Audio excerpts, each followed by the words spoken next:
Aduh, si iki biyen ora tau ngomong bab mantu. Lah kok saiki ujug-ujug. Wah, mbuh piye iki?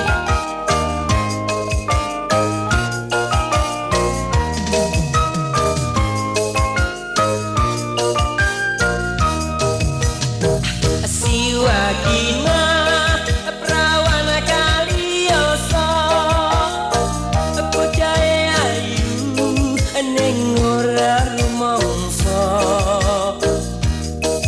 pinter banget mangsa kekancan ya grapya pancen durung ono sing duwe yen tarsiem anak jane mbacem